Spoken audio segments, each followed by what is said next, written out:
Ia belajar di banyak pesantren dengan disiplin keras. Bila, kok lebih muda. Iya, saya panggilnya Ade. Jadi apa namanya? Seperti yang paling mirip dengan yang dulu Bapak muda.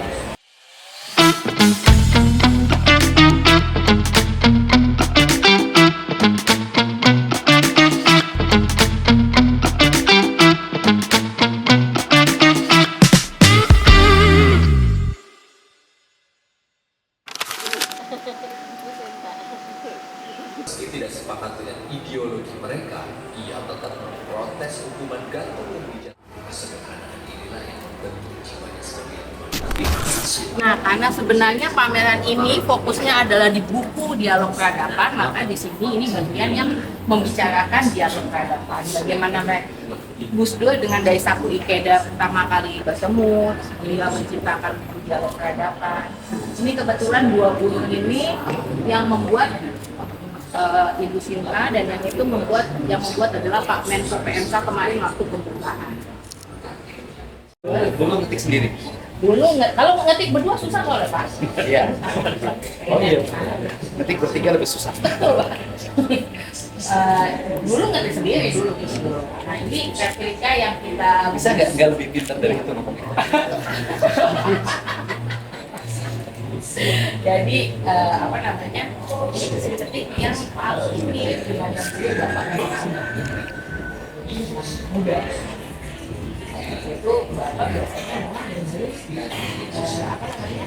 Aset wajah pakai. Nah ini tulisannya Gus Dur dan tulisannya Daisaku Ikeda di dalam apa namanya? Di media itu masih cetak dalam bentuk kayak tabloid. Jadi pengunjung bisa baca kayak benar-benar baca koran aja. Bisa baca di sini. Itu tulisan dari tahun 70-an, 80-an sih.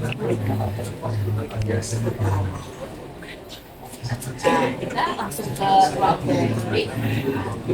Pulang. Jangan. Alhamdulillah. Kok lebih muda. Iya, saya panggilnya Ade. Pak Wali.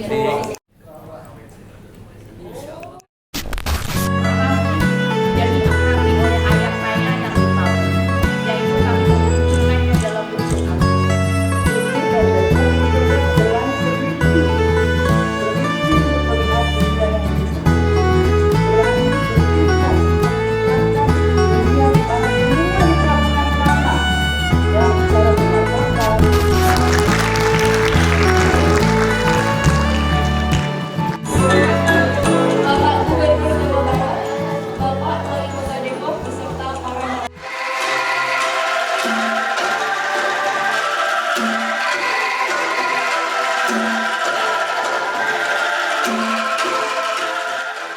Jadi kalau bicara peradaban berarti bicara tentang adab.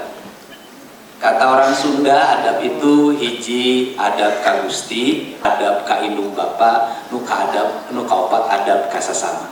Dialog tentang peradaban yang berisi memahami orang dari sisi diri, alam dan lingkungannya itu sudah hampir mencapai 90% garis finish. Karena dalam sejarahnya bangsa Indonesia dari berbagai daerah sudah memahami seluruh pluralisme itu sejak dia dilahirkan.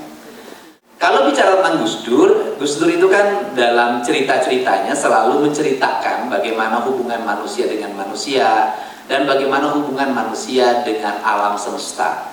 Jadi justru kalau kita ingin mengikuti pikiran Gus Dur, kerangka inilah yang sebenarnya yang harus menginspirasi kita pada hari ini. Mudah-mudahan ruang berpikir Gus Dur, badannya boleh tidak ada, tapi jiwa dan pikirannya akan tetap hidup sampai kapanpun.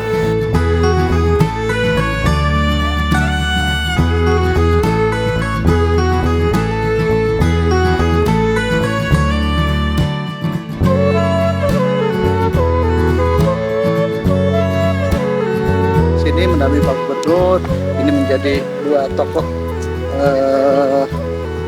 besar yang punya latar belakang yang hampir mirip, yaitu Gus Dur dengan Ikeda.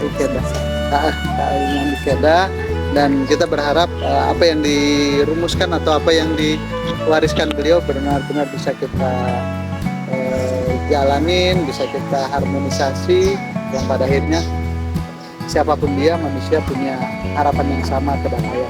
Dan itulah cita-cita beliau berdua.